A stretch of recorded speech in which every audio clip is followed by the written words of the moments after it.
I can't help it that I look good, smell good, woo, can dance all night long. But the groove runs to the top, oh yeah. You've been talking to the apes and the giraffes and chimpanzees again, haven't you? Yes, I'm excited!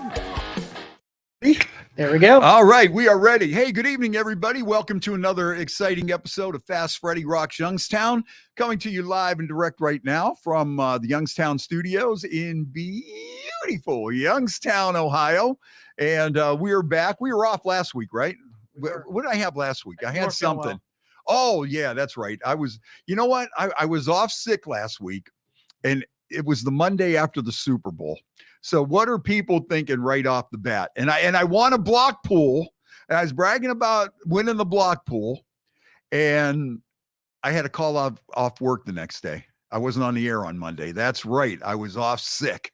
And you know what people were thinking? Of course. And I'm like, come on now. You know me better than that, you know. But I've known several people throughout the years that have called off after Super Bowl parties, especially after winning a block. You know, so what do you even say? Like, there is a correlation, sound like but bullshit no matter what, I know, right? Right. And so it was like, honestly, I'm sick. Sandra Miller had to fill in for me, and you know, and she wouldn't just let it go. You know, oh, poor guy. I hope he's all right. I hope it's not contagious. I hope he's back.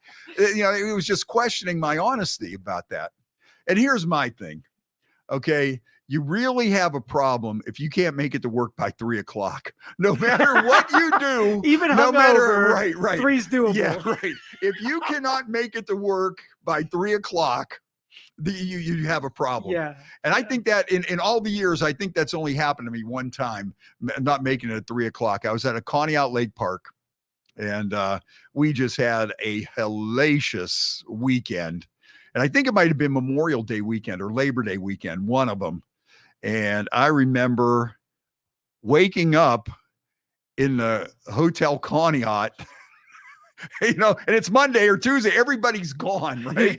I'm the only one in there, and it's a haunted hotel to begin with. I wake up, the whole place is dark.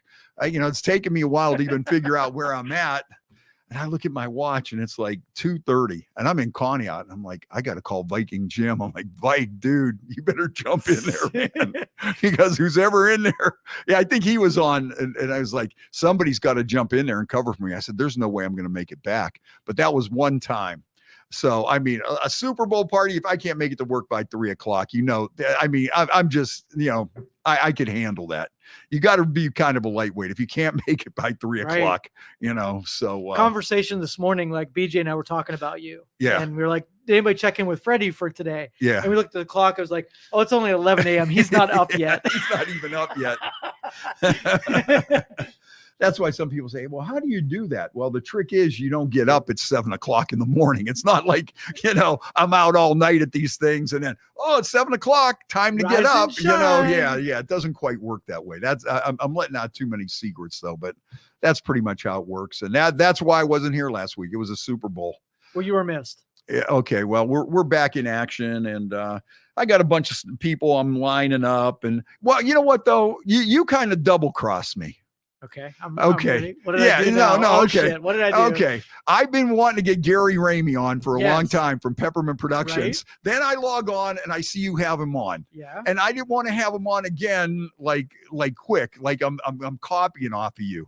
You know. Then you had the Vindies on. Get your own guests. I mean, what that? Why you on my coattails? Oh, is that how that goes? I was just about to ask the same question. Believe it or not. I was just wondering about that. I talked to Gary yesterday, and I said, you know, because I see him almost every Sunday, and I'm like, okay, I got to get you on.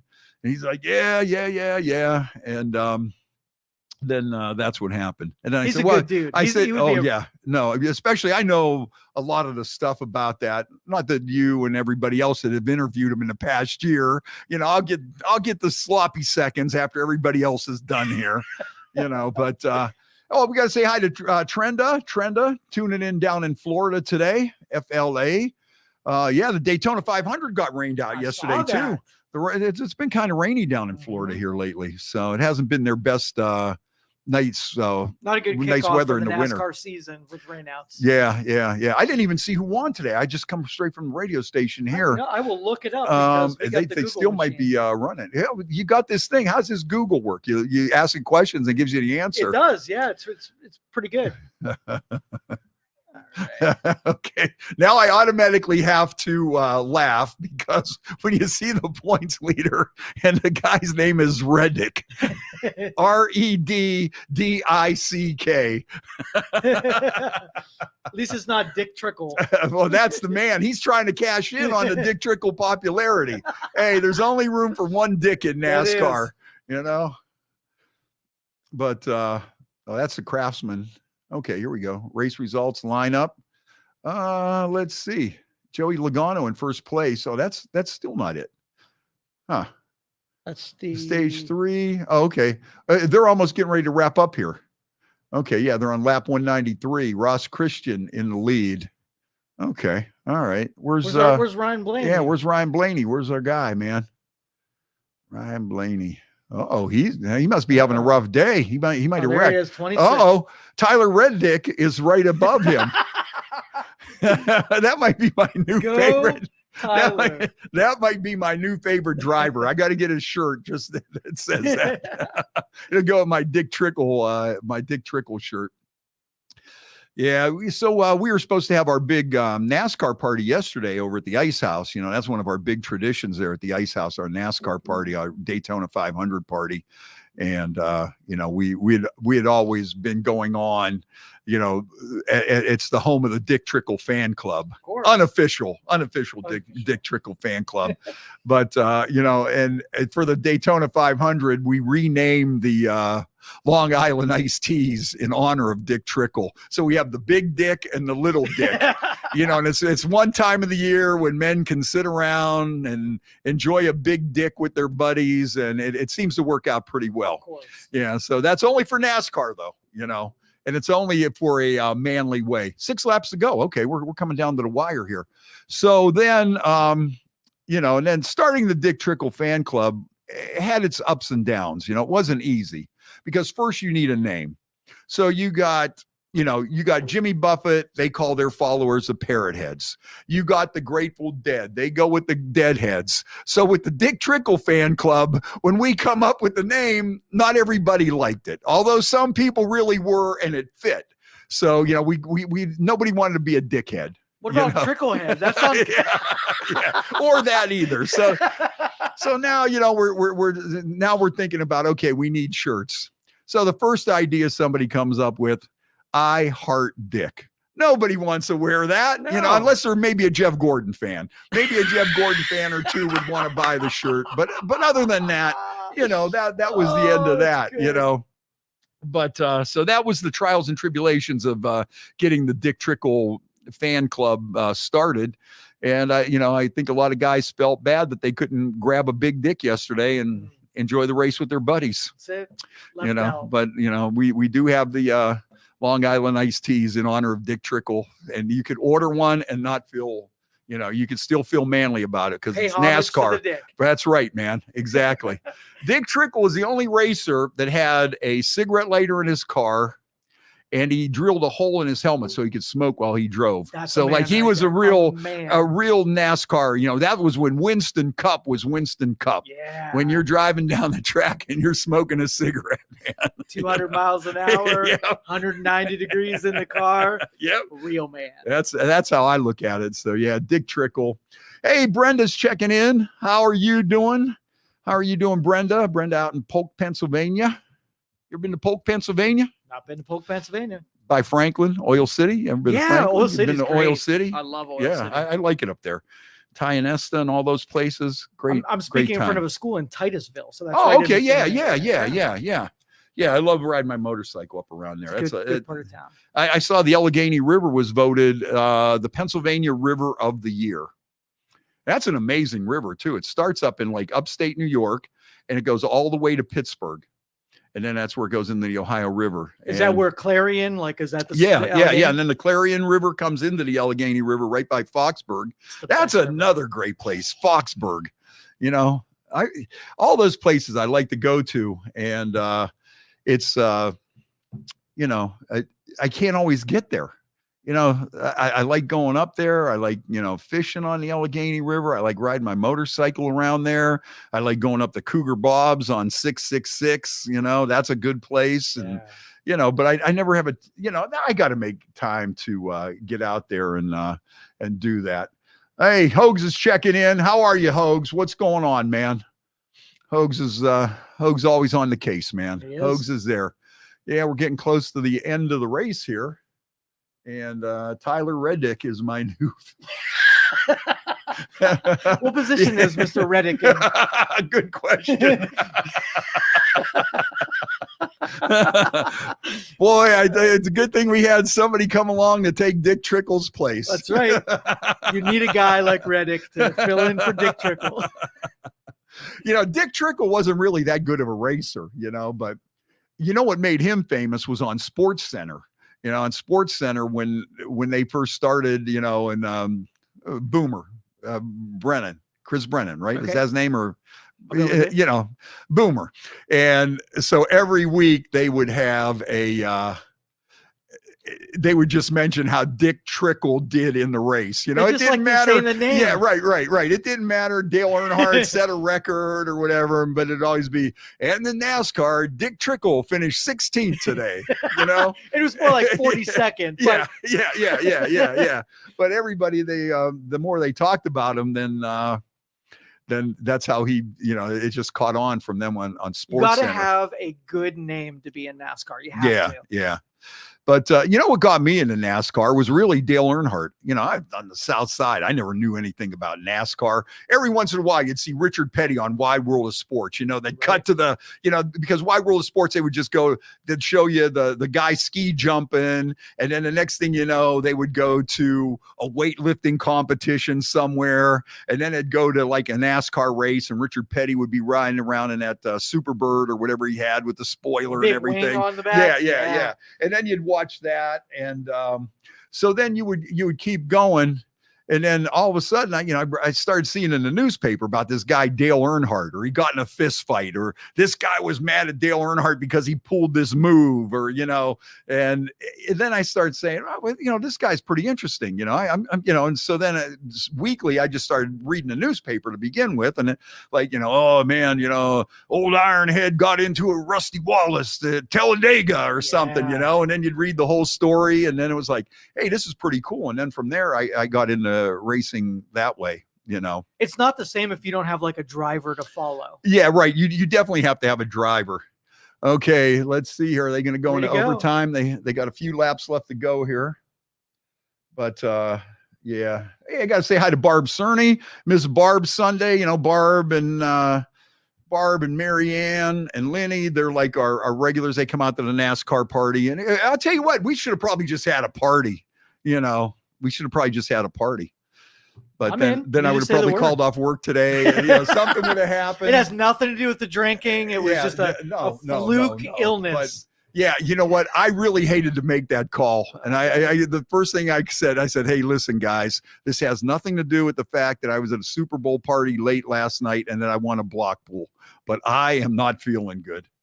I'd love to see the statistics on the day after a Super Bowl, how many call-offs happen. Oh, yeah. I bet you it's elevated. I have been a proponent, and there are other people out there that the day after the Super Bowl should be a national holiday. Totally. Even if they move President's Day to the day after the Daytona 500. And then this way everybody gets off. Yeah. You don't have to worry about it. Or the Super Bowl, I mean. The day after the Super Bowl. Everybody should just get that day off. Recovery day. President's Day, whatever you want to call it. So, okay, here we go. Oh, caution. Yeah, okay. Caution. Oh, we're going to have a shootout. We're going to have a drag race here. Okay. Yep. The number 2 car hit the wall. Yep. All right. We're almost done. I'll tell you, one time I remember we did a NASCAR party, a Daytona 500 party at the Ice House, and something happened where the track fell apart and they had to repave the track. Okay. And they're repaving the track. And I was at the Ice House. Now, this one, I could have legitimately called off work. This one was legit because we were there from 11 o'clock until almost 11 o'clock at night or maybe later. I was at the ice house for 12 hours and people were handing me big dicks left and right. Big dicks, little dicks, you know. And in case if you're just joining us, that's the nickname for the Long Island iced teas on NASCAR Sunday. Just so you know, I don't want anybody just tune in. Vulgar. Just, this is in homage to Dick Trickle. Right. Just so that's understood. Somebody tunes in at this point in time and they, hey, we didn't even do a little toast here. We're like, you're almost done. And as always, we toast the show with our glasses here from the White House Navy Mess, and we salute all our veterans. And these glasses were given to us by one of the top chefs at the White House, our buddy James Minosky, and we salute him and all our military. What do we got today? What kind of fine beverage we sampling? This is Sazerac.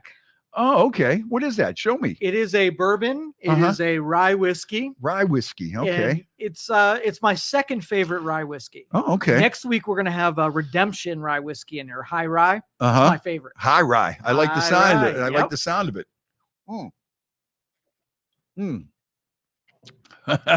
Smack talking. No, okay. Now Joe Weir jumping in. Come on, Joe. He's thinking Big Dick was the nickname for a Browns fan. I'll tell you what, you go down and see my buddy Joe down at the Menacor in Youngstown. Wednesday night, they have their wing night. Too many Steelers fans down there for me, though. You know, I go down there one day,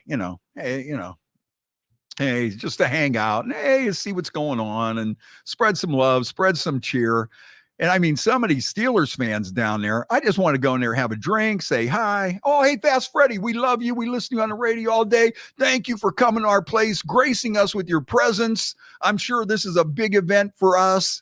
No, all they did was want to bust balls about the Steelers all night. You know. Well, at least that's the kind of love I got down there from those guys. At least they're collected in one space, so we know what to avoid, right? Well, there was a mixture, fortunately, but I think it was like a 2-hour argument about, and I don't know how it got to the point where anything that was brought up just seemed to disintegrate to Browns and Steelers. Oh no, okay, but and Joe is also a Notre Dame fan. So then we got into this big, okay. Karen says she goes there on Wednesdays. Well, Karen, if somebody nice like you is going to be there, maybe I'll stop by this Wednesday. It all depends, but, did you see the rumors that the Browns are rumored to go after Trubisky? I think he already signed with the Ravens. Okay. All right. Yeah. I think he signed for the Ravens already. Man, I was terrified that was going to be a thing. Please, no. Trubisky. Okay. It looks like William Bryan won the Daytona 500 in the 24 car. Remember the 24 car used to be Jeff Gordon, man. To me, the 24 car is always Jeff Gordon. Yep. All right. Brian, Bowman, Bell. Let's see where our buddy Joy. Ryan Blaney finished. All right. I'm kind of down there. I wonder what happened. 30th. Wow. Okay. Boogity, boogity, boogity. Jimmy Johnson did better than him. Jimmy Johnson's only racing like, you know what? This shows you how fast time is flying by, because I remember when Jimmy Johnson was like the young guy, him and Jeff Gordon were the young guys battling it out. Now I see this was his 21st Daytona 500. And he's been retired. He's in the Hall of Fame. He's a 7-time champion, and he's only racing 9 races this year. And I'm looking at him going, how could Jimmy Johnson be a Hall of Famer? The young gun. Yeah. What happened to the young guns? It's like, well, Jimmy Johnson. So now I got to go with Tyler Reddick. We'll stick with the. We'll stick with the Hogs is giving a thumbs up to Old Smoky salted caramel. What do we got? We got apple, right? Yeah. And I don't know about the Old Smoky. I've never had the Old Smoky, but I still have a little bit of salted caramel crown. That's my favorite. I really like that, and the vanilla. I like the vanilla, and I like that. Now they have a new one coming out, Blackberry Crown. This is the new, we got the new Crown. Now there are some people out there who say, why are they screwing around with Crown? Leave it alone. I was like that with Jack Daniels, though. When they come out with the Honey Jack and the Fire Jack, it was kind of like, I don't want that. I want Jack, you know. So anyways, Hoke said you won't regret it. The old smoky salted caramel. I'll put it on the list. Maybe we'll get some sample it next week. Yeah. So Friday, I went to the Piggyback Foundation, had a bourbon sampler. Oh, yeah. And they had some exotic bourbons. One was White House blueberry bourbon. And I kind of turned up my nose a little bit to a flavor, but it wasn't half bad. Like it wasn't cough medicine-y, subtlety. Yeah. But I don't like people messing with bourbon. Well, they say this new Crown, this blackberry Crown, you mix it with lemonade. That's the big taste treat there. Mix it with lemonade. So we'll see what happens. But I like my salted Crown, and then maybe you throw a little shot of Bailey's in there or something. And we haven't done like a mixing day down here. Yeah. Well, let me have another sip of this here. What is this called again? Sazerac.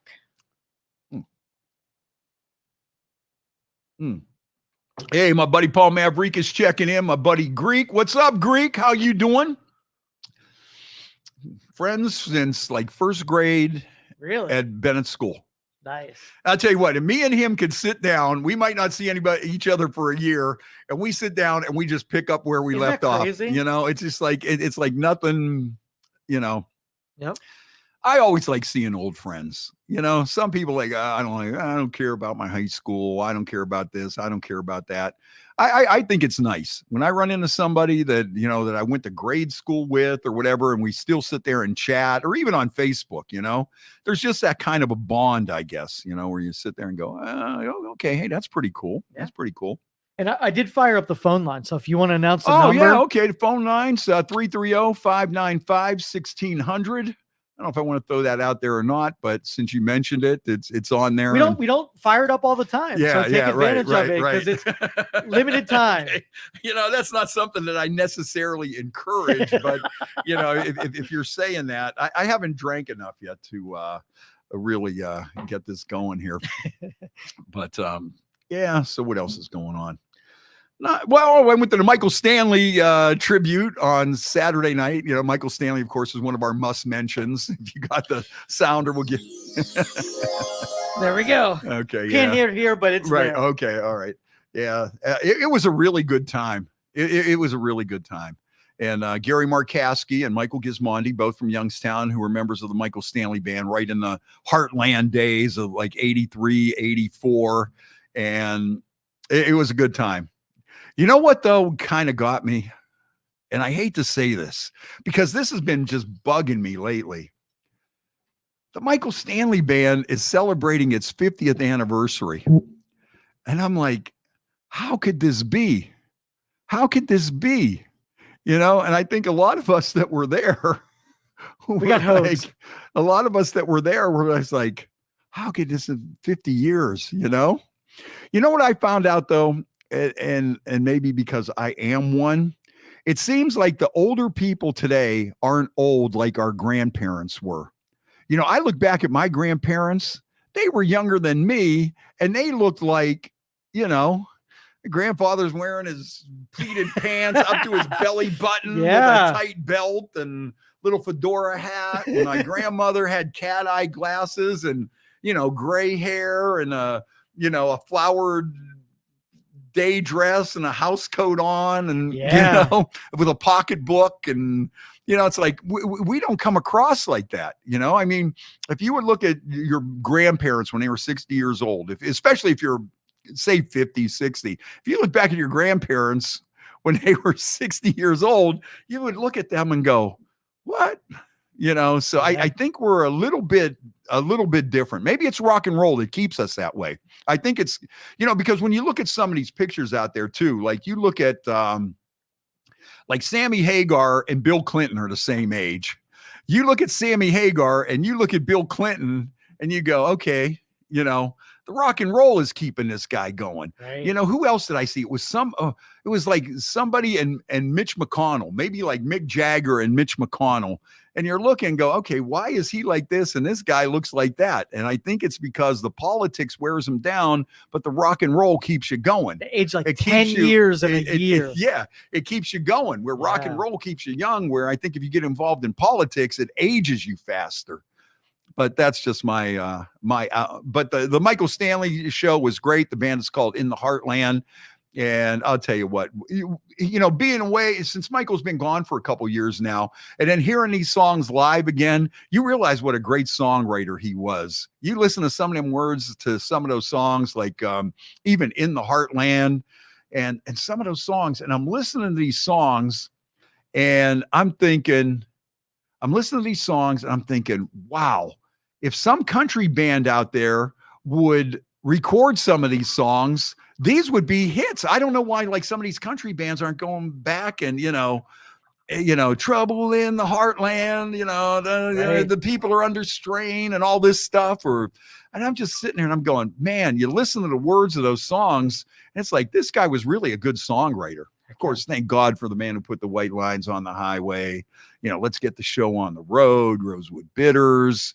I mean, he's got a ton of albums out there. If I was a country band, I would go out there and I would start finding some Michael Stanley songs and putting a little bit of banjo on it and maybe a little fiddle and turn them into country songs. And I think you would have a lot of hits, especially that In the Heartland, the way that, you know, or Take the Time.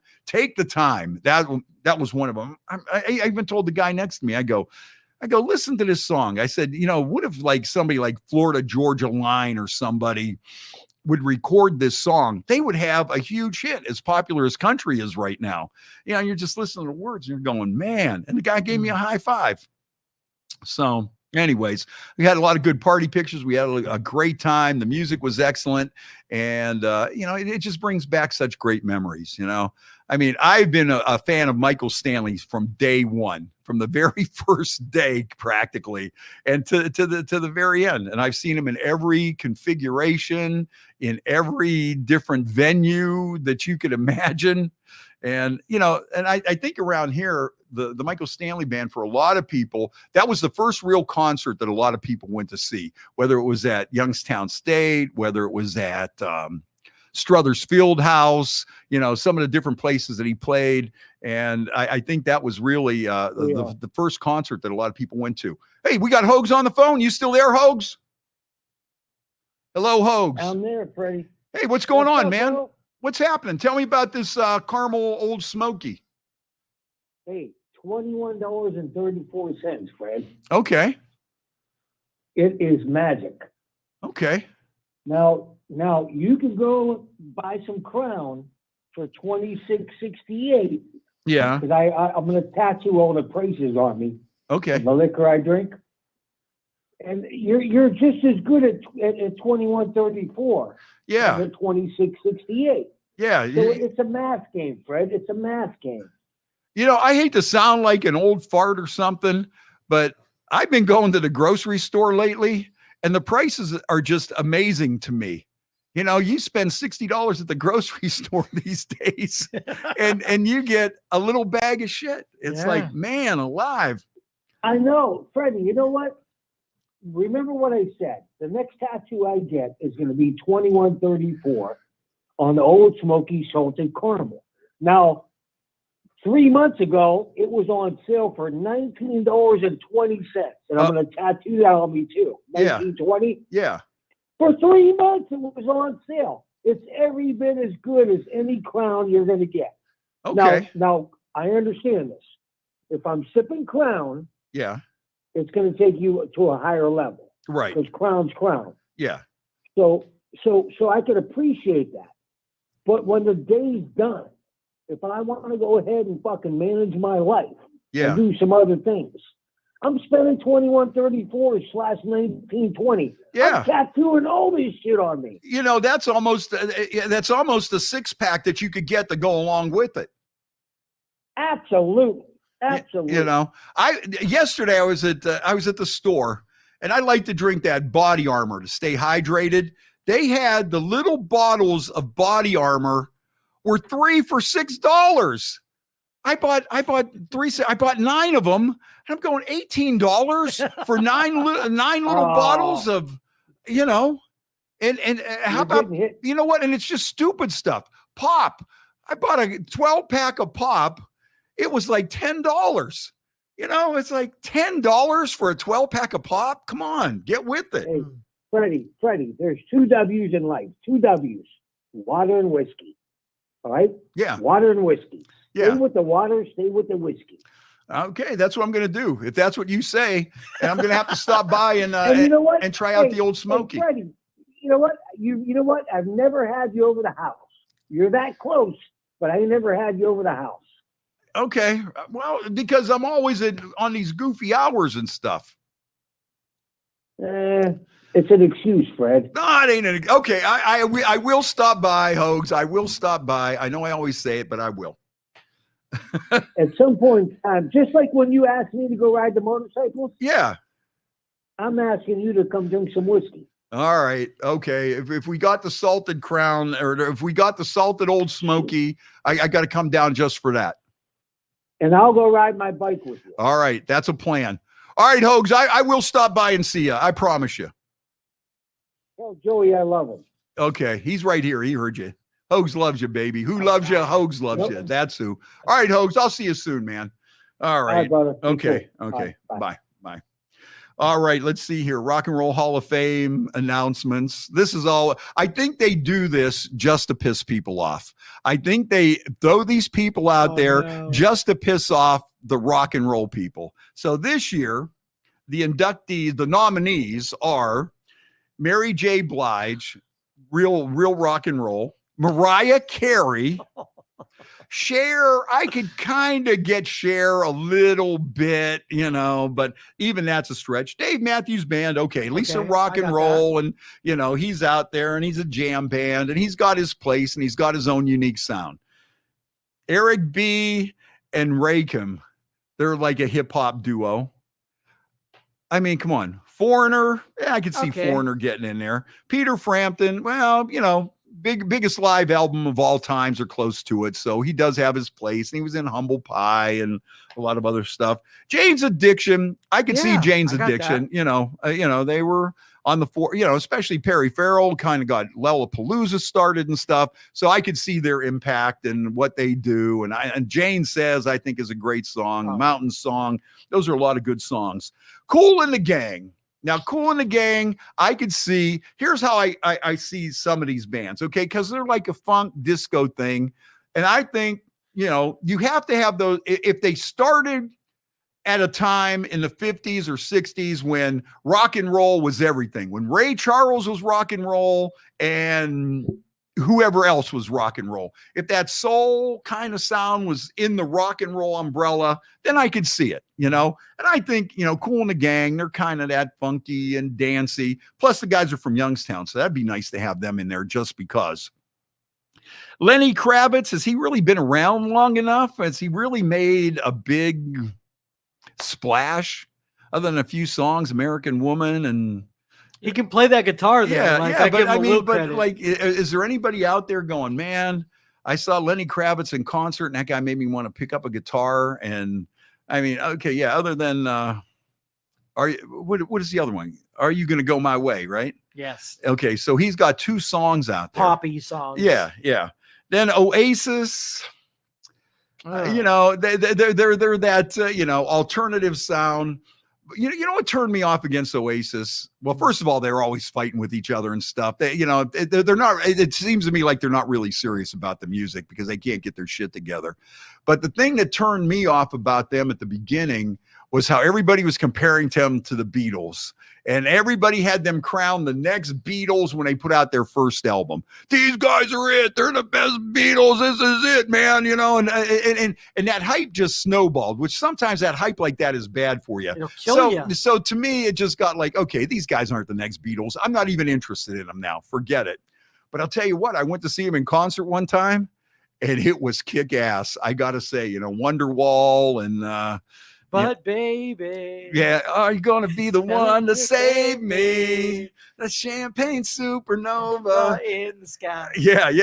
But they were really good, like surprisingly good. I that was one of those. I'm going, and however it is, that's the way it's going to be. See, I'm not one of these people that go to a concert. I have never really had a bad time at a concert. I go there in the mindset that I'm going there to have fun. That's all I'm going there for. I'm not sitting here to be a music critic and listen to every note that this guy plays or whatever, especially if you're up in the nosebleed section or something. Yeah. You're kind of disconnected from the guy as it is. Yeah. Well, so you and I have an appreciation for music in general. Right, So it could be country or rock. Yeah. It could be, I used to love to go to the symphony when I was in grade school. Just to get out of class was enough to begin with. And then I was interested in the music, and it was like, oh, I really enjoyed that, and all that stuff, and I don't know. But yeah, I don't go there. The reason I'm going there is to have a good time. I'm going there to hear a few tunes from a live band and have a couple of drinks. Right. That's what I'm going there for. And anything I get after that is a benefit, and I very rarely just walk out of a place and go, that just sucked. Yeah. I always look at the bright, hey, you know what? Boy, that one song they did, that was really good. Or, man, that guy was really good on the guitar at that one. I don't go there hoping to have a bad time so I could bitch about it, because I love music. I'm into listening to it. But if I'm just going to a concert, I'm not there to be Joe Rock critic, especially when I don't sing and I don't play an instrument. So, but that's one of my pet peeves. Sinead O'Connor, come on. They just throw these people up there to me. And she's going to get in. Because of her past and everything, Sinead O'Connor's going to get in. Ozzy's a solo performer. He should be in. Be in. Just mention Ozzy. And then Sade, smooth operator. Oh, no kidding. She's up. But once again, one hit wonder. Yeah. What is she? She's talented and everything, and she got that jazzy sound, but Rock and Roll Hall of Fame, I don't know. And then a Tribe Called Quest. Okay, when Warren Zevon is not in the Rock and Roll Hall of Fame, how could you not even mentioned, not even nominated, not even mentioned? And how could that be? But I think you're right that they put some iffy ones on there to get people talking about it, and then more people pay attention to it. Yeah. Okay, here it is. Okay. An artist's musical impact and influence on other artists, length and depth of career and body of work, as well as innovation and superiority in style and technique are taken into consideration. So why don't they just, why don't they just call it then the Hall of Fame of popular music and innovation and creativity instead of calling it the Rock and Roll Hall of Fame? Honestly, I think they painted themselves into a corner calling it the Rock and Roll Hall of Fame because it's not a Rock and Roll Hall of Fame. And obviously, do you just put everybody in there because they were a rock star? Is Eddie Money worthy of the Rock and Roll Hall of Fame? He had a long career and stuff, but I like Eddie Money, but is he something above and beyond, a step above and a step beyond? I could see why they don't want to put everybody in there, because just because you're a rocker doesn't necessarily mean you're a Hall of Famer, like a baseball player. Look at how they scrutinize how you get into the baseball Hall of Fame. Those guys are like nuts when it comes to that, But it's I don't know. They should just call it the Hall of Fame of popular music or whatever. And it goes on here. What does it say? Okay, we intentionally foster a diverse and equitable nonprofit museum that encourages and embraces creativity and innovation. So call it the Hall of Fame of equality, creativity, and innovation, and get it over with. Right. Why don't we just call it that? This says the eligibility for the Rock and Roll Hall of Fame. Artists become eligible for induction 25 years after the release of their first record. Criteria includes the influence and significance of the artist's contributions to the development and perpetuation of rock and roll. Right. So Mariah Carey, come on. Mary J. Blige, come on. Tribe Called Quest, I don't know. All right, my buddy Joe Weir down at the Menacor says he needs tickets to see Wheeler Walker. Are you familiar with Wheeler Walker Jr.? Tell me about it. He is one of the dirtiest singers out there. His songs, I don't even think we can mention the titles on here. But if you ever get interested and you want to look up something, you look up Wheeler Walker Jr. And the guy sounds like a traditional country artist. Yeah, there he is. He's flipping off the bird. You know, yeah, drop him out. That's a good one. F this job. F you, bitch. Sit on my face. And new record. Fuck you, bitch.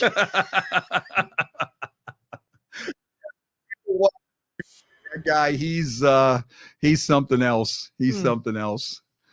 So yeah, that's right. You know what? In my stay at the Menacor Club after hours, we were singing some Wheeler Walker Jr. songs. So I guess, you know, I guess I let the Browns and Steelers stuff cloud my overall stay. Yeah. Fuck this job. Oh yeah. Okay. We're gonna get thrown off the air because we're playing Wheeler Walker. 1, 2, Jelly roll. 3. 1. People love Jelly Roll. They do. I think Jelly Roll got a lot of young people interested in country music. A lot of people are digging Jelly Roll.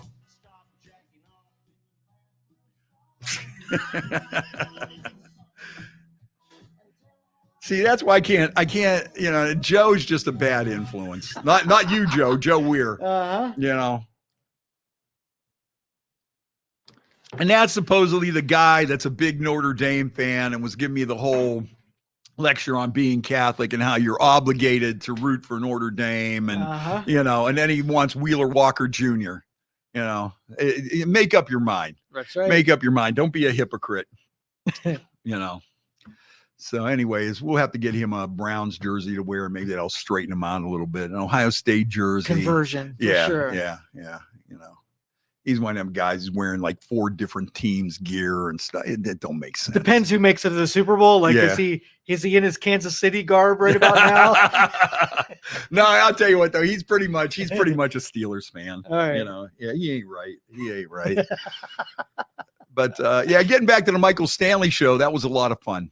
But I'll tell you, Michael Stanley, I think is the you know, he's just like, his music speaks directly to the people of Youngstown. You know, his music speaks directly to the people of Youngstown. And if you were around at that time when it first come out and everything, you really get it.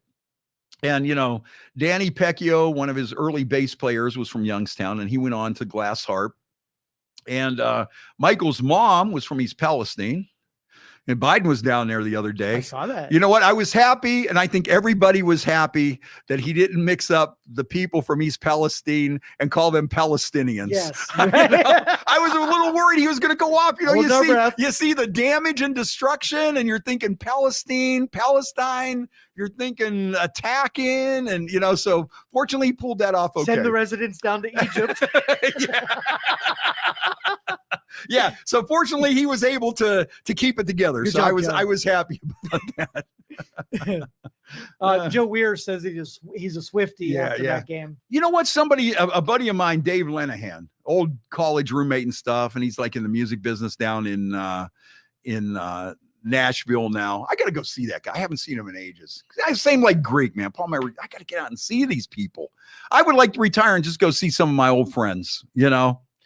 And so anyways, I guess there's Frank Zappa actually coined the term Swiftie in a song years and years and years ago. He had this one song, it was on some album, and it was like a 20-minute song. It was a whole side of an album, and he's talking about Swifties in there. You know what? Let me see if I could find that and see what his definition of a Swiftie was. It was a pretty song. Like, can I find it on YouTube? Oh, you probably, I don't know if you can. It might be one of those tough ones to find. Yeah, because if I type in Swiftie, it's going to be all. Yeah. So anyways, Frank Zappa, but the song isn't called Swiftie. Okay. Frank Zappa was the first created the word Swifties as a thing back in 1978. And the song was called, let's see here. It took up side 2. Oh, it's called Gregory Peccary. And it's a 20-minute song, and it's on the album Studio Tan. And it says here are the clips. Okay, Gregory was a wild swine who worked as a trend. Listen to this. Okay, this is him talking in 1978. Okay, and the song was called Gregory Peccary. Gregory was a wild swine who worked as a trend creator, inventing the new trends for us to go crazy to. Like flower power and air hockey, his newest invention is the calendar. Always the girls in the steno pool are all googly-eyed over Gregory. These girls are called Swifties. Okay, so yeah, so people that were in the pop culture, Frank Zappa was calling them Swifties back in 1978. Yeah, The Adventures of Gregory Peccary.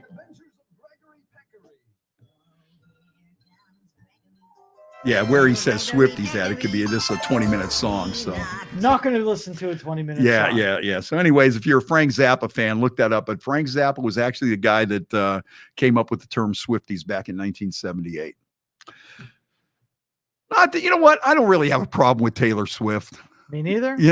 I don't care. What about back in the day when Joe DiMaggio married Marilyn Monroe? That was probably even bigger than this guy seeing Taylor Swift. They're right on there. Yep. If you're an athlete, what the heck? Who they're all married to, hot chicks, Most of them are, Well, look at Tim Couch. He's married to that, the one lady that was the Playboy model from Youngstown. Seriously? Yeah, the one from Lowville. Yeah. What the heck's her name? I can't think of it right now. I can't think of it either. I got to look this up. Yeah. I'll tell you, we've had a share of Playboy people, speaking of which, I got to get Lisa Neild on too. I haven't had her on for a while. Yeah, Tim Couch. Tim Couch's wife. Walcott. Yeah, Jennifer Walcott. Yep. Jennifer Walcott. Yeah. She was really a nice person too, man. She was really sweet. Hot. Yeah, smoking hot and sweet. Smoking hot and sweet. I ran into her sisters someplace and they said, remember when you had her on and we were doing this? And I was like, yeah. And, so that was, So yeah, that's what these guys do, And the NFL, they couldn't have got any luckier than having Taylor Swift on there. The jerseys for Kansas City Chiefs went through the roof. You had people watching football that would never, ever turn on the TV.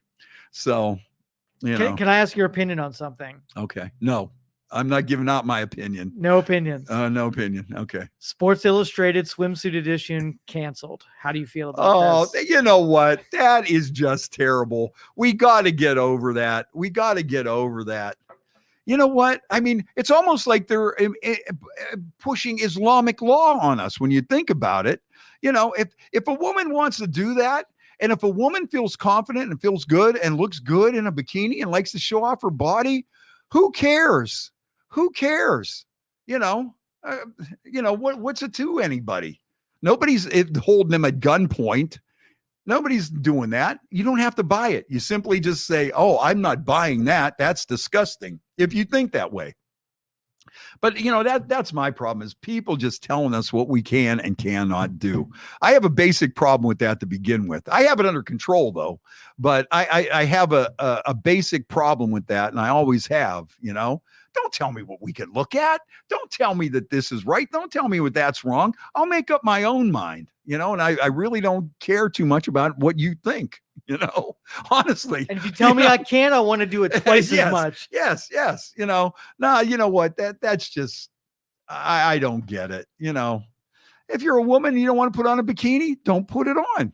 Don't put it on. It's that simple. So where do you go if you just want to look at a magazine of hot chicks now? Like, is there any left? Internet. You just got to go on the internet, Dangerous. Is Maxim magazine still out there? Maybe. Is Penthouse still out there? Well, how about when Playboy went to we're not going to have any nude pictures. How long did that last?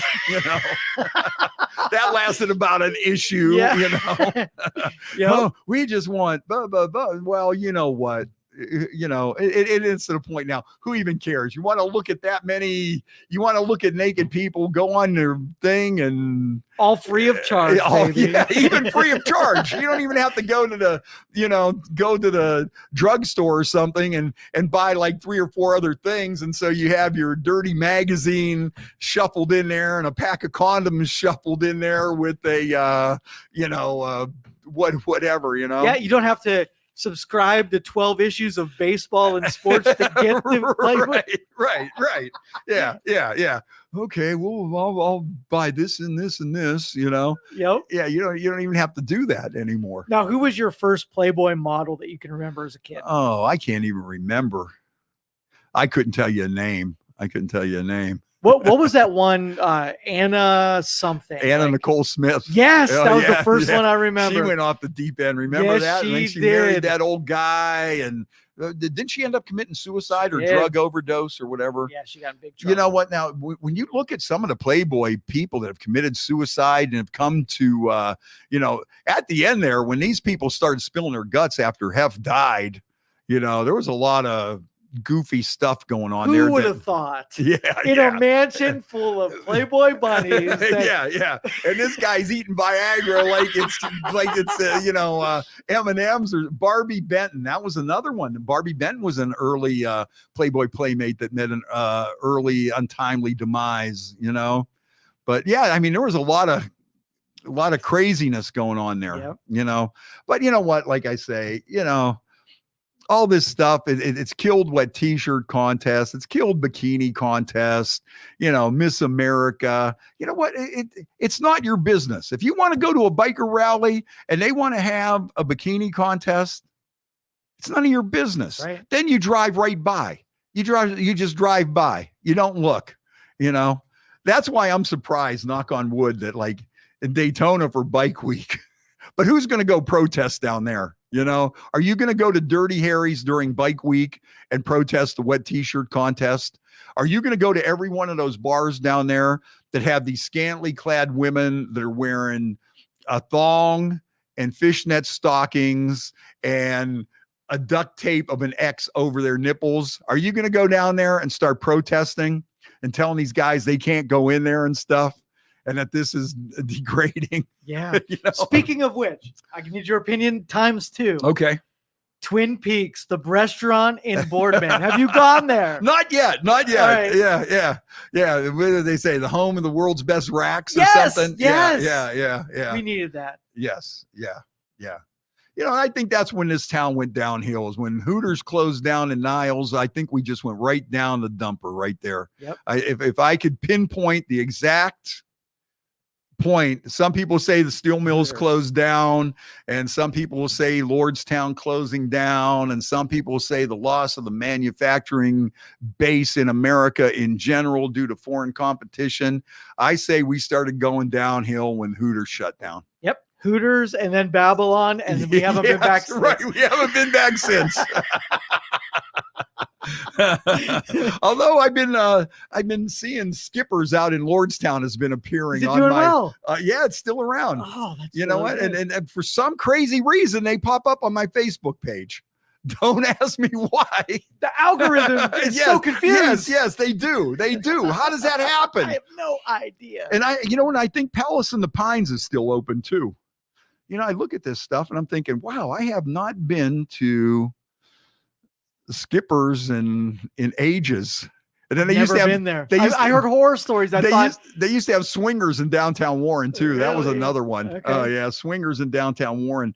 As a matter of fact, you know what? Let me just check and see what's going on. So if any listeners out there, either Twin Peaks or Skippers, want to do a remote broadcast, we are open for that kind of stuff, just to make sure you guys are doing all right.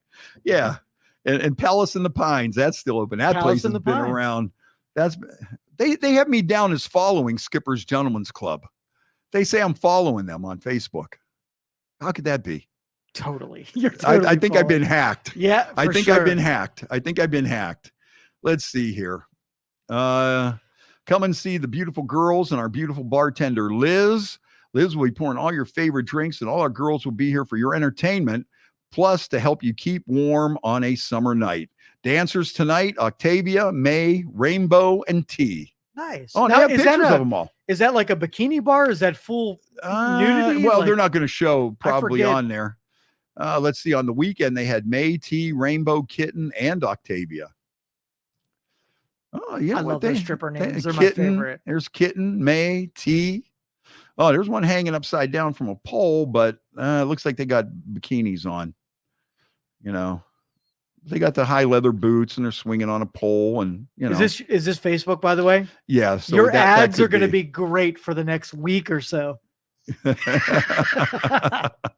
Yeah. Yeah. Okay. Yeah, maybe there's Kitten. So yeah.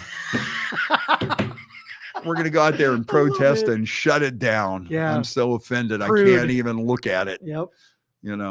But yeah, come on. Sports Illustrated swimsuit edition. Then why do you sell swimsuits? Then you know what? Then shut down the beach. Just shut down the beach. Let's get a dress code. Let's bring Shia law or whatever they call it. Let's just bring that to the Daytona Beach and just make everybody cover up, because you can't walk down the beach and look at that. Let's shut down the beach. Shut down beaches everywhere. Let's just close it down. Fred's pissed. Nah, he's pissed. You know what though? It's just the idea. It's just the idea. That's all. It's just the idea. What else is going on? Here's one for you. And I think you'll like this. Okay. 146 years ago today. Think about this. You want to blow your mind? 146 years ago today, Thomas Edison invented the phonograph. Yes. Can you believe it? And it's still around. It is still around to this day. Think of everything that has come and gone, and the phonograph is still around. I say the same thing about radio. Radio has been around for almost 100 years. Think about that. Everything that has come and gone, whether it's newspapers. I mean, it's not like it was in the glory days, but it's still there. Trivia question. What was the first recording on a phonograph? What do you think it was? Oh, I know what that is. Mary Had a Little Lamb. You know it. Ding, ding, ding. That's one I should know. Yeah. That's one I would be embarrassed if I didn't know that one. Well, you nailed it. Yeah. Mary Had a. But think about that. The record player has been around for 146 years, and it's still pretty much the same basic thing. A needle and a vibrating coil, and goes through the sound waves on the. But to figure that shit out, that is amazing. Oh yeah, yeah. Back in the day, think about that. But here it is. It's still going today, 146 years later. I mean, I find that amazing. And like I say, even with radio, I mean, you look at that and you go, wow, that's, to be around 100 years, it's crazy when you think about it, when you see everything that has come and gone. At some point it'll probably be gone, but I think it's going to stay around as long as you have the personal touch. That's what separates radio from everything. And it always has, live radio, back in the day when it was, these dramas and stuff were live, and radio dramas and, variety shows and everything they had on there, and we still are there. It's a live person in your city. And, maybe we don't play all the songs you like or whatever, but modern day radio is for you to be a part of a club. You're connected with your community. You want to know what happened at the Michael Stanley band. You want to hear somebody tell a joke about the Steelers. You want to hear somebody talk about Yarmer Yager getting his jersey retired and things like that, just to keep you company and just because you're in this town. And that's where, you could have Spotify, you could have all these other things, but if you want a communal listening experience, that's what radio still provides. That's one of the things that we bring that other people just can't bring and other mediums can't bring, is we bring that. It's like there's two types of listening. There's the communal listening and then there's the personal listening. So, the personal listening is, if you go back to the day, is when you would sit in your bedroom and smoke a joint and listen to album after album that you liked and set your mood. Okay. So that's always been there. The personal listening has always been there.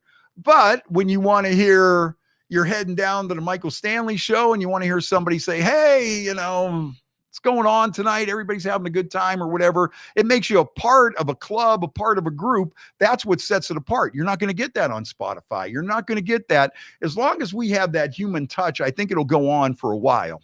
But unfortunately, some people don't do it that way anymore. But that's the one thing that separates us from all these other things, is that I'm there. I'm a live person. I'm driving down 680 on my way to work, just like you are. I was at the Michael Stanley show.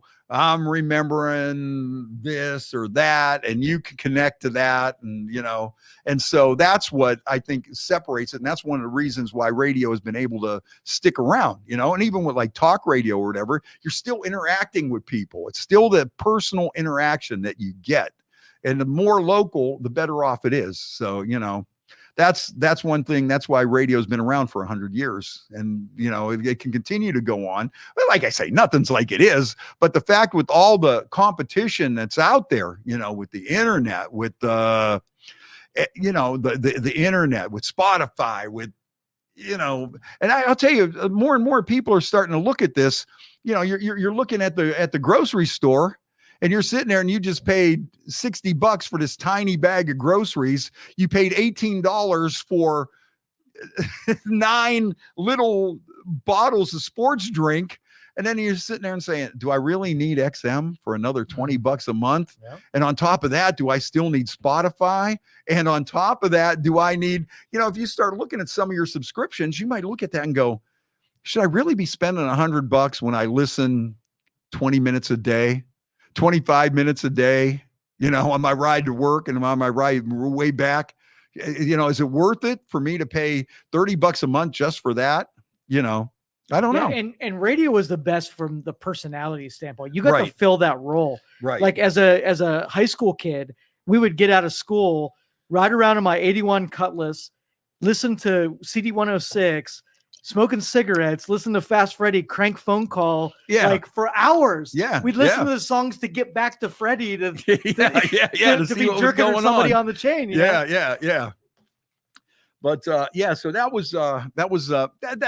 thing about that. When you listen, that's why the record player has been around for 146 years and radio's been around for 90, but I don't see it completely vanishing in my lifetime, And now that's why too, we push all those other platforms too. Now you can listen to radio on your phone app. You listen to it on your smart speaker. You listen to it online. You can listen to radio on the TV now and everything, So, I think that's another thing too, that radio has kept up with the times that, should they take radio, terrestrial radio off the dashboards of cars, our app is still there. And actually, it makes sense. Okay, if everybody's going to start listening on apps and this and that, okay, well, that's where we're going to be there, So we'll be wherever people are going to listen. You got to be there, and so that's the thing, and that's pretty good. On this date in 1980, we lost Bon Scott from AC/DC. Bon Scott was just what an awesome front man. That guy was a true rock and roller. And as a matter of fact, if you go to the Y103 Facebook page, I posted a video on there of AC/DC in concert in 1979 at Cleveland Municipal Stadium. And it was just awesome. This is like a legendary concert. Now I got to say all the old farts. I got to qualify this because I was talking to some people today and they go, you know how old I was when that happened? No, I wasn't born, dude. I'm going, how could you not be born in 1979? But so anyways, Bon Scott was just this kick-ass. He had so much charisma and so much personality. He was a true rock and roller, and he died. He drank himself to death. He overdrank, and his official cause of death was death by mayhem. I think it's something like that. That's death the by way mayhem. To go right there. Yeah, if you're gonna go, you want to go by death by mayhem. But anyways, that concert, we all the old farts talk about this. It was at Cleveland Stadium. And this was like a legendary concert. And, there's like 80,000 people there. And it was the World Series of Rock. It was one of the last ones because they were starting to get out of hand. But it was like 80,000 people, Cleveland Muni Stadium. And it was the Scorpions' first time playing in America. So could you imagine that? Here you are, you're this rock band in Germany. You finally make it in America, and they say, okay, we got a gig for you. Next thing you know, you're in Cleveland Municipal Stadium with 80,000 berserk fans. So the Scorpions were there. Thin Lizzy was there, and that was, and Phil Lynott from Thin Lizzy passed away shortly thereafter from this show. And then you had AC/DC come out. I mean, they were in their like Bon Scott freaking prime, and they just kicked ass. And then like Angus had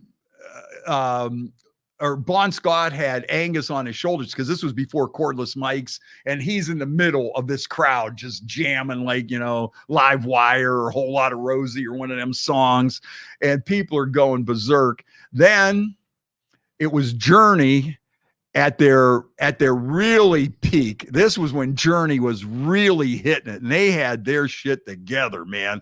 And I mean, they come out there and they just blow everybody away. And then after that, it was Aerosmith come out. But Aerosmith, they were all messed up. And Aerosmith ended up breaking up that day. This is another thing. This all happened in one day. And so Aerosmith comes out, and they were terrible.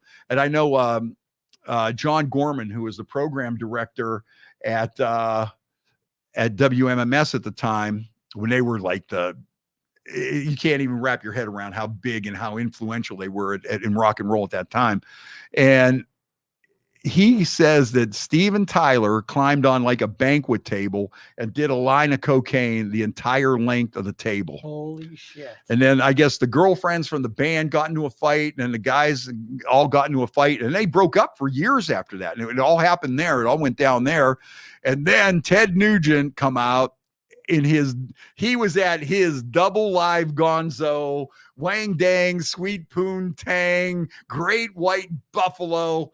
Ted comes out and just blows the place away. And this was an amazing day. But to see AC/DC there with with Bon Scott, that was huge. But this was just anybody that was there. I know Karen was there that's checking in, and anybody that was there at that day, this is like, it's always in their top 5 concerts of all times. It was just insane. It was insane. And this one, you could still bring kegs in and things like that. There were dudes there with kegs and pouring beers, and and you were just able to wheel that stuff in. Yep. And then Karen says that Tyler was so drunk on Jack that he forgot. They were terrible, but it was still good, because by the time they were playing, everybody was on about the same plateau as him. I think that's how Aerosmith made it through the 70s, because everybody in the audience was as messed up as they were on stage. So it was like a communal thing. And then my other favorite Bon Scott story is AC/DC actually played at the Tomorrow Club in downtown Youngstown. Yep. God rest the Tomorrow Club. And they opened for a band called Mink DeVille. And this is a classic story. This was on their Live Wire tour. And they come down there and they open for Mink DeVille. Mink DeVille was kind of like a punk band out of New York City. And I think any other day they would have been well accepted at the Tomorrow Club, because everybody was just in the music so much down there that whoever played, they liked, for the most part.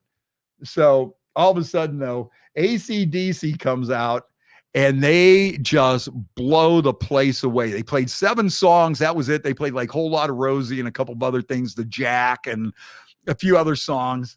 And then Mink DeVille come out, and Mink DeVille could not even play because everybody just kept chanting AC/DC. Oh, no. And then every time it'd stop a song or finish, and hey, that was a song called blah, blah, AC/DC, AC/DC. And I do believe that at this point in time, I am positive that AC/DC never opened for Mink DeVille again after that. And they probably didn't open for too many other people not long after that, because that's when they just start taking off. And then a year later, Bon Scott passes away. Not even a year, that was in end of July of 1979. And then he passed away in February of 1980. That was a real bummer. Yeah. And then Brian Johnson come in, and the ghost of Bon Scott helped him write some of the songs on Back in Black, and Bon Scott had written some of the songs and everything. And, but yeah, that was crazy, See, that our grandparents weren't doing that when they were kids, they were working in a coal mine or something when they were 16. But still 40 years later, AC/DC is still on bumper stickers on people's cars. Oh yeah. See, that's the crazy thing. It's like screwing everything up. The rock and roll is kind of screwing it up, because you don't know what's going on. It's like that was 40 years ago. That was 50 years ago. You know, I mean, me personally, you know, hey, I was with Michael Stanley from day one. I was with AC/DC from day one. And it's like, okay, I still feel, at least in my mind, that I'm still the same as when I saw them at Cleveland Stadium as I am today. And I would be just as enthused if AC/DC comes back out on tour. I'd still be just as pumped up and fired up. You know, I think this gets back to rock and roll keeps you young.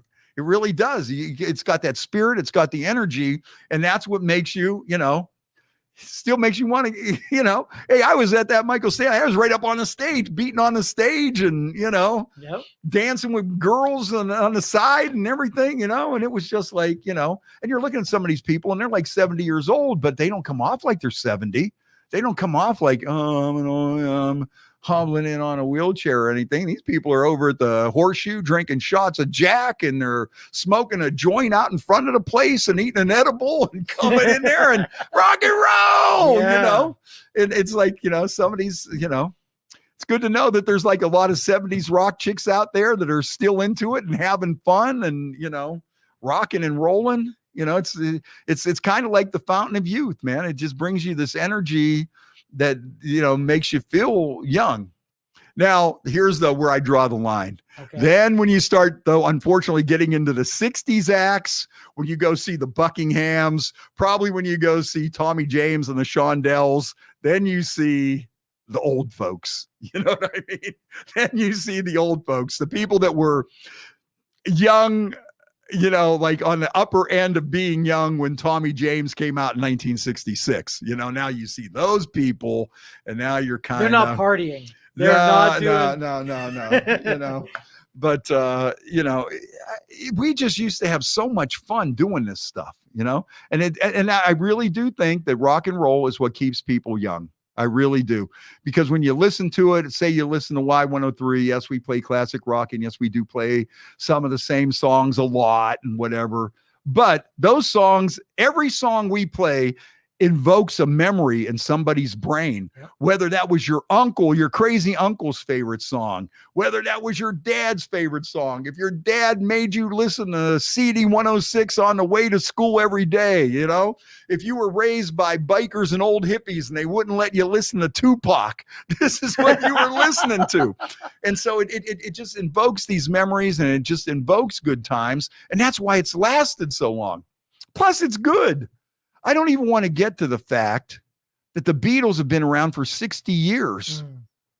Think about that. The Beatles come out in 1964. Ouch.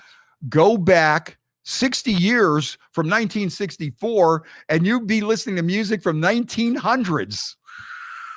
Think about that. I think about this stuff too much. I think about that. You know why? Because, you know, you're always trying to figure out, are we too young? Are we too old? Are we too soft? Are we too hard? You know, you're always trying to figure that out. And then when you start looking at some of this stuff and you're going, you know, I'll talk to Sandra Miller, you know, maybe about Michael Stanley, and she'll go, well, you know, I think I was born when Michael Stanley first come out. And you're listening and go, how could you be born when Michael Stanley first come out? You know, and it's crazy on the way that it works like that, you know, and if the music wasn't so timeless, it would be a little easier to figure out. You know, like top 40, it comes and goes and it burns out. And okay, you got WAP one day, and then you got Kanye the next, and these guys are all gone. And, you know, but with us, I mean, you know, and there's a lot of classic rock, you know, there's always room for more variety, obviously. But, you know, you listen to this stuff and man, I hear Aerosmith Dream On. Still hits me the same way it did when it came out. When I hear Aerosmith's Sweet Emotion, I turn it up, you know. But then also, you know, if I hear Papa Roach, cut my life into pieces, this is my last resort, suffocation, no breathing, don't give a damn about liver, I'm breathing. Woo! you know, Down with the Sickness and all those songs. You know, I love them all, you know. Yep. Let the bodies hit the floor. Let the bodies hit the floor. Yeah. You know, I mean, you know, it gets you fired up, you know. Motley Crue still gets me fired up. Elton John gets me, well, fired up, but not in that way. You know, I don't want you to take that the wrong way. No, say nothing. Hey, if we don't, you know what? Hey, it's 2024. We don't have Playboy. No judge. We don't have Playboy magazine. We don't have the Sports Illustrated bikinis anymore. If you want to be a man and say you listen to Elton John, by all means. Shares in the Rock and Roll Hall of Fame. Yeah, shares in the Rock and Roll Hall of Fame. What more do you need? Here's another one that'll blow your mind. And I hate doing this because I try to keep it timeless. I don't like to get on there and say 40 years ago today, Bon Scott dropped dead. You know, I don't want to get on there and say that because you don't really do I really need to get on there and say Mick Jagger's almost 80 years old. Do I need to say that, or do we all know it? Does that go without saying? Yeah. You know, and I think a lot of this stuff goes without saying. But then when I look at it and they, you know, 53 years ago today, Yes released the Yes album with I've Seen All Good People, Starship Trooper, Your Move. And I listen to those songs and I think those songs are so freaking good. Yeah. Who's come out with anything in 50 years to top that, you know? And it's just like, you hate to even look at that and go, 53 years. You know, maybe it's time for me to retire and go visit and see half of these friends on here and go out and visit them and ride my motorcycle. But, you know, it's just amazing. 47 years. Here's one. Oh, no. Okay. And this doesn't have to be rock. 47 years ago this week, 1977, Stevie Wonder won a Grammy of the Year for Songs in the Key of Life. And what was on that? Sir Duke and Living for the City, you know. Boy was born in Hard Time, Mississippi, but her clothes were never dirty. Good. Yeah, just enough for the city, you know. And now, see, though, that's why some of these black and soul artists belong in the Rock and Roll Hall of Fame. Yeah, I'll take another little sip if you're, you know what? I didn't even drink my espresso. Yeah. That's because I'm talking too much. I don't have any cakey white stuff in the corner of my mouth yet, do I? Okay, that's when I usually know. That's when I usually know it's time to stop. But actually, it should be 10 minutes before that cakey white stuff forms on the corner of my mouth. That's when radio gets good. When the cakey stuff appears, radio's flowing. Yeah, that's how you know. Yep. You know, but yeah, you listen to this stuff and you go, man alive. It's just weird. It just messes you up because, you know, to me, you know, if I hear Yes, Starship Trooper, or I seen all good people turn my heads each day, so satisfied I'm on my way. Boom. You know, I listen to that, I crank it. Take a straight and stronger course to the corner of your mind. Make the White Queen run so fast, she doesn't have time to make your move. Move me on to any black square. Use me anytime you want. You know? Love it. You know, Freddie. Okay, 53 years ago, I remember that. Do I remember what I have to do at work tomorrow? Nope. Do I remember that report I have to have done? Do I remember this proposal that I have to have in at noon? No, but ask me the song, the lyrics the whole to Yes. All of them. Yeah. Like you can sing it all the way through. Yeah, you know, Yes, All Good People, Songs in the Key of Life from Stevie Wonder. You know, it's just like, okay, there's something wrong with me. That's the thing about rock and roll. It just, you know, yeah, Karen's a rock and roller. I love Karen. Yeah, she saw Yes at the Richfield Coliseum revolving stage. That's when that stuff was brand new. And I think the lineup on the Yes album, that's like the real one with Chris Squire and Steve Howe. And at this point in time, there's been 1,500 versions of Yes and everything. But I think when you look at that, what was on that Roundabout, boy, that's another good song. I'll be the roundabout. Words will make you shout it out. In and out the valley, in and around the lake. Mountains come out of the sky and stand there. Then I'll be there for you. You know, you know, that's all good stuff, but that's from 50 years ago. 50 years ago. You know.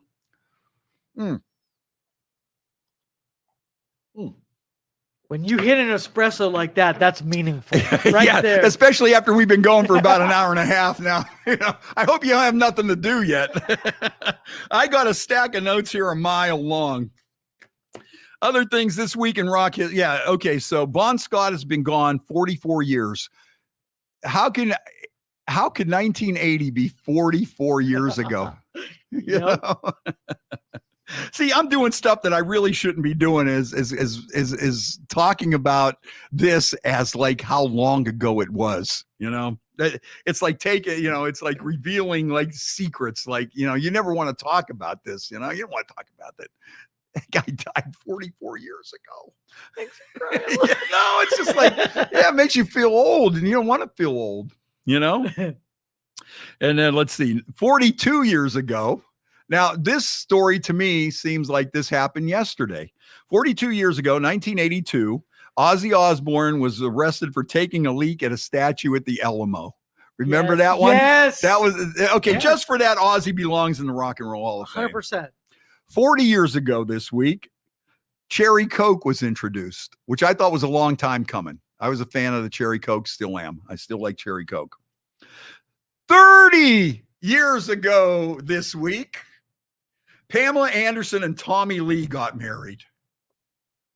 30 holy matrimony years ago. And then they had the video. The best video. You know what was funny? When that first come out, we had Butcher, our road dog, because that was before really the internet and everything. And we had him hook up a VCR so we could show this to people. And he would take the van out. You want to talk about something twisted? Okay, this is probably why I have no problem with the Sports Illustrated bikini issue. Yes. And this is something you would never, ever, ever, ever again be able to do. We would take the Wolf Wagon out, and he would have this VCR and this TV hooked up into the, with some kind of converter at the time or something, which weren't easy to find in, 30 years ago, 1995. These weren't the easiest things to find. And we had the VCR and the TV hooked up. And if you called up, we would come out to your place of work and show you the video. And, we would pull up to somebody's, factory or whatever. Everybody would pile out of the factory. They would gather around the van and would show you some highlights of the Tommy Lee, Pamela Anderson video, and off to the next stop we went. Did you shut the doors and give you some privacy? So No. Everybody was standing around. That's so awkward. A bunch of dudes watching a porn flick. Yeah. Oh, so they're bad. standing there and shaking their heads and bobbing their heads up and down. Well, not like that. No. Don't take that wrong. Right. And so you're sitting there and you're just. I can't imagine you would never be able to do that. First of all, HR would have somebody fired right off the bat. You couldn't even get that in the door. And I mean, we used to do that thing too. You mentioned the Babylon earlier. We used to do this thing where we would, we called it hard at work. And it was like, okay, you guys need a little break. We're going to bring a stripper from the Babylon out to your place of work. Okay. And we would go to these machine shops and garages and everything, and these dancers from the Babylon would get out and they would dance around and stuff. And the one day we had this one, and if you really search, it's somewhere on the internet. I don't know if it's still out there or not, but this one guy had a video posted. It said, "My best day at work ever." And we had this one dancer, and she was like one of the national headliners at the Babylon. I gotta find this. My best day at work, and maybe stripper. And so, anyways, this guy, this stripper used to be in the Navy, and she used to run heavy equipment in the Navy. She would load ships and stuff with cranes and heavy equipment. So we take her down to this place, and you see this video, and it's like there's a train yard there, and there's like some kind of steel mill or whatever it is. And she gets in this, whatever heavy equipment was, and starts driving it around. Okay. She's wearing, keep in mind now, a bikini and steel-toed shoes. So she's out there and she's driving this loader around and stuff. And, like a pro, she gets in it. First of all, what place is going to let a half-naked woman get in their equipment everybody's standing around and, zipping around the lot and picking things up and moving stuff around. HR said that's a morale booster right yeah, there. and that's how we looked at it. It was a morale booster. It was the guy's best day at work ever. 100%. Yeah, okay. So then, you can hear guys in the background going, I thought she was going to be naked. Okay, it's not enough that here we are at your workplace. We're in this rail yard behind this factory somewhere, and you got a woman in a bikini driving your loader around and just going berserk. Yeah, I thought she was going to be naked. Oh, next thing you know, boom. Naked driving this thing around. Man. and everybody's just going freaking nuts. And it's like, you could never do that today. You would never be able to do that. I think we should the whole place would get shut down. I think we should try it to see if you can get away with it. I don't believe you. You don't believe me? No, believe me. No. Take my word for it. Take my word for it. A naked heavy machinery operator? Yeah. We're just going to take you to some factory and we're going to let a naked woman just get on there and start loading box cars and stuff. Absolutely. Train cars and lifting up pipe or whatever it was.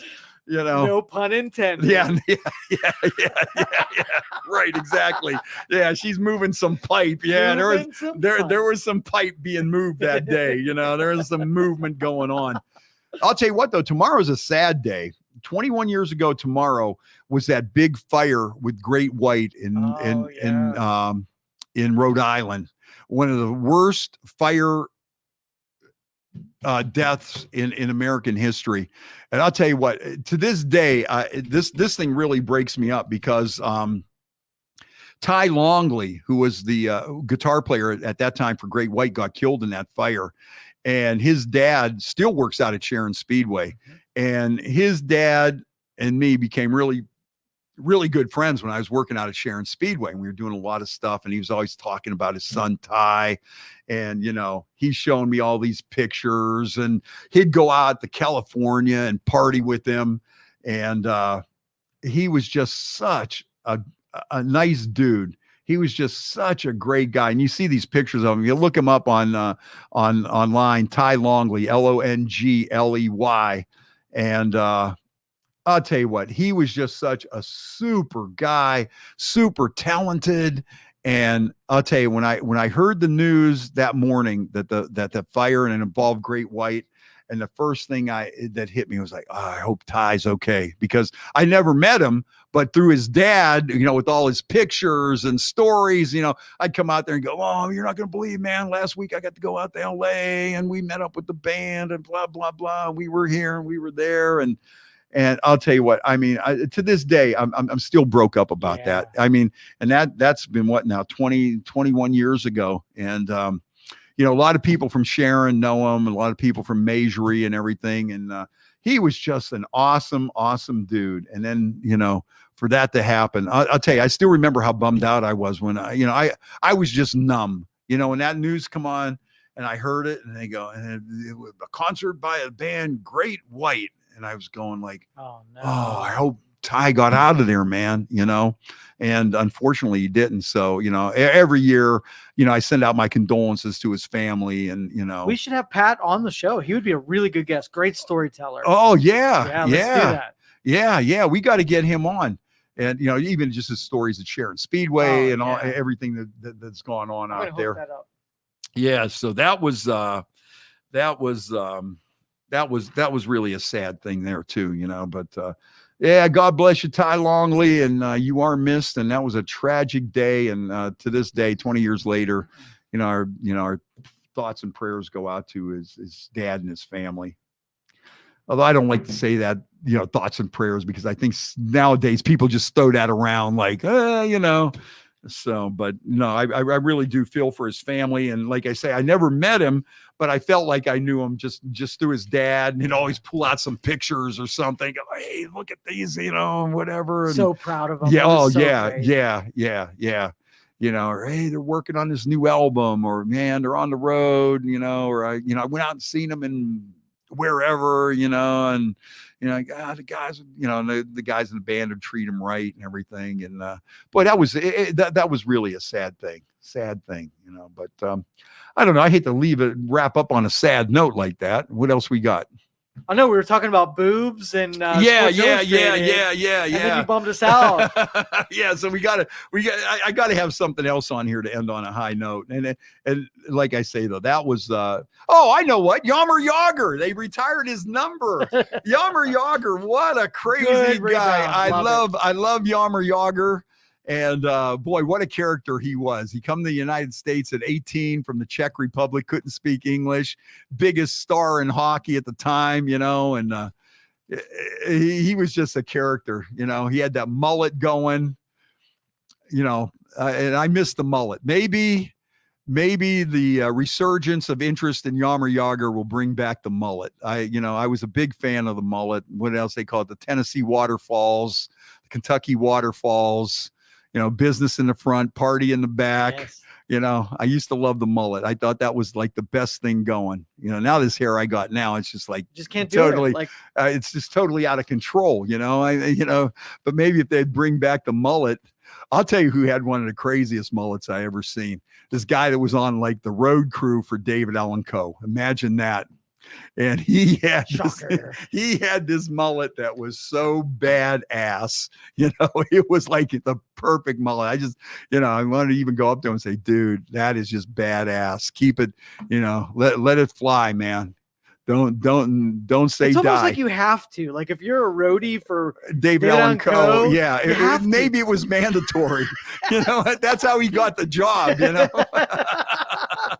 But Yammer Yager, man, what a character he was. I'd always be driving around Pittsburgh in some kind of fancy, foreign car, getting all these speeding tickets. Somebody said one time they opened his glove compartment, it was just stuffed with speeding tickets. He didn't care. 120, 130, he'd always be zipping around Pittsburgh getting tickets. He just throw them in his glove compartment. Yeah. He didn't care. My hero. Oh, I love Yammer Yager. And Sidney Crosby too, but that was really a big weekend. Unfortunately, they lost the game on Yammer Yager night. They retire his jersey. All you heard about last night, if you were last week, if you were a sports fan, if you were a hockey fan, Yammer Yager, number 68 going to the rafters. Only the third jersey number retired, and and then they start bringing back all this stuff like.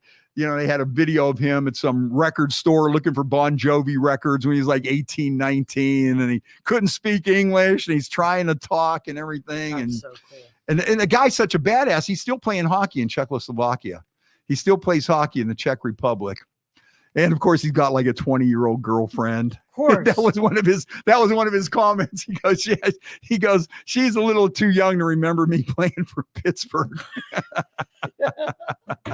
Fringe benefit. That's being a hockey superstar. Right. And you don't see anybody talking, now if he would have wound up with somebody like Taylor Swift or whatever, would everybody be like, oh, no who shit cares? talking for him. Nope. Who cares? Some of that stuff is just so trivial and so don't be jealous.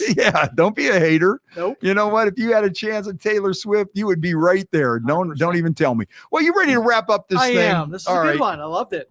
All right. Yeah, just some random babbling by me tonight. Maybe we'll get a real guest next week or so. I got all these people, and then I try to call them, and then they don't come. And you know what else happens? These weeks have been flying by so fast for me. I cannot get a grip on everything I got to get done. And, it's just, I can't, first of all, I can't believe we're wrapping up February already.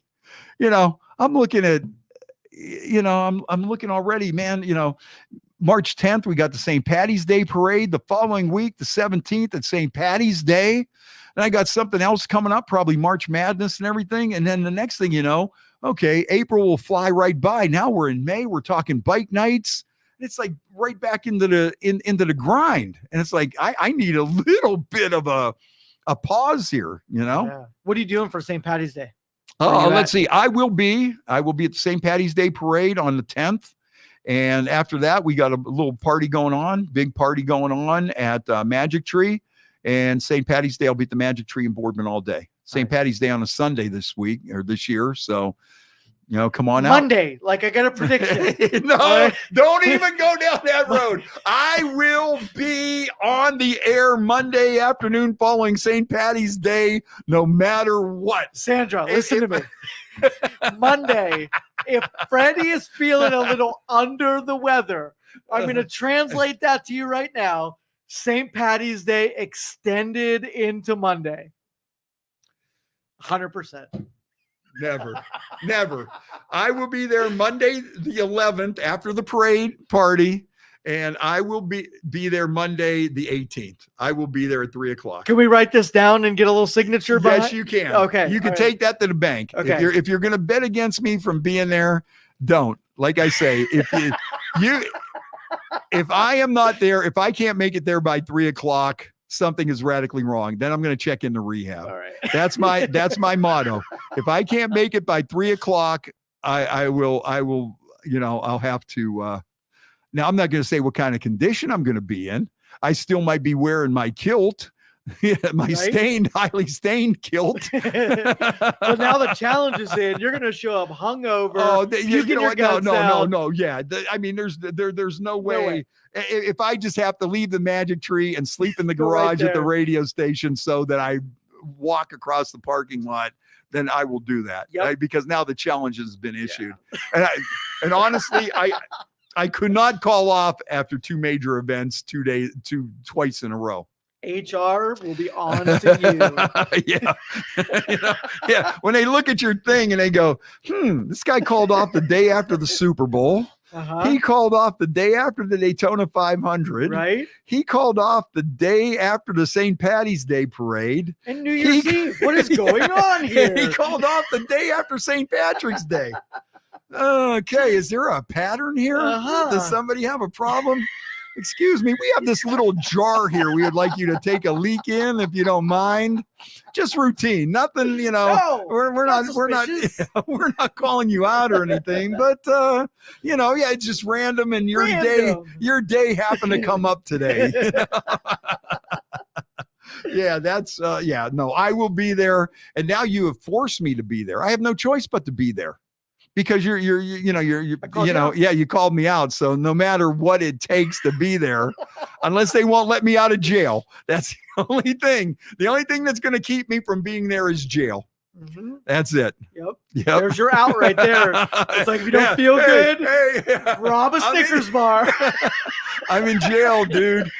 Yeah. What is worse, calling off because you couldn't hang at St. Patty's Day, or just calling in to say you're in jail? I think if you're going to do it, it's because say you're in jail. Yes, this way it's like, dude, my man, you're in jail. Awesome. What happened? It wasn't my fault. It wasn't my fault. Let me out. Come and bail me out. But if you just go, I don't feel good. Like I say though, missing the day after the Super Bowl for a legitimate reason was really kind of embarrassing. You don't have to keep explaining. No, I do. We believe you know what? you. Even they put on there. You. They said, "Do you think Fast Freddie was legitimately sick? For calling in the day after the Super Bowl?" And what was the vote? Do you think anybody, not one of my loyal, devoted, loving listeners had my back?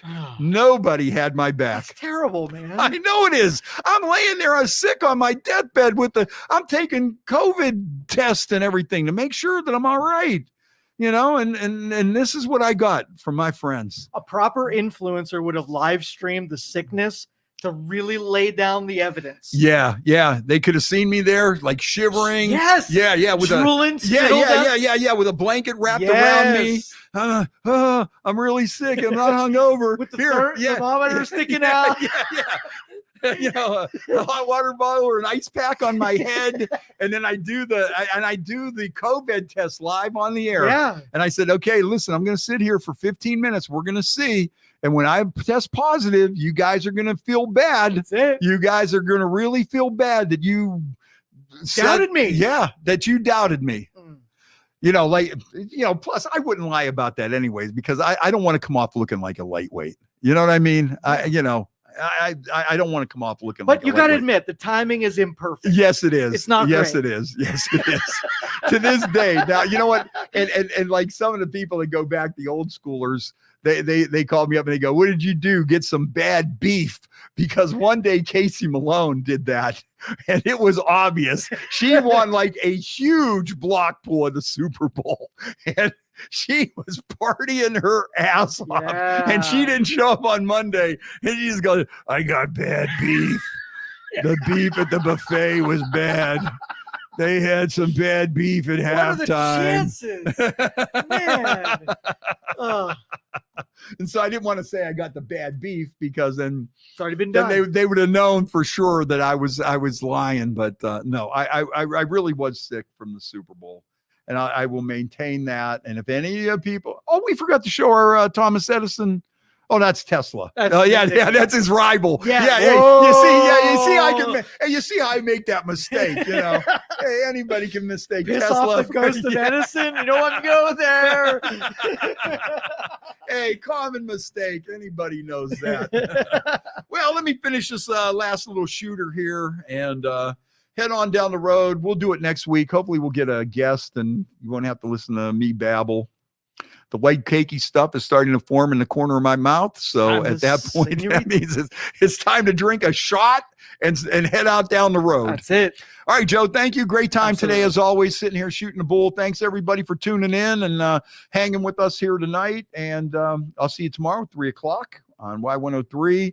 And then what else do I got? Then I got the St. Patty's Day. That's about the next thing I got coming up. St. Patty's Day Parade, March 10th. Come on out to the Magic Tree, March 10th, after the parade. And then St. Patty's Day, include us in as one of your stops, and you will see me there. And I will have my kilt on. And I do have something under my kilt because they do have families there and stuff. And, you know, some of these women out there, they want to pull the kilt open and all that stuff. And then there's kids sitting there. And, you know, these women, they don't care. They just want to see it. They don't care if they're embarrassing kids, their grandparents or whatever. They just want to rip it off and see it. So just so you know, I will have green plaid boxers on. So, you know, just so you know, it's safe to bring the kids out because if there is a wardrobe malfunction, we got it covered. All right. All right. So it's safe to go out. Cheers, Joe. Thanks for a good show today. We'll talk to you next week. Thank you for listening to this show on Youngstown Studio. This is original Youngstown content. Feel free to share our videos and tell your friends about us. Don't forget to subscribe to our YouTube channel and follow us on Facebook.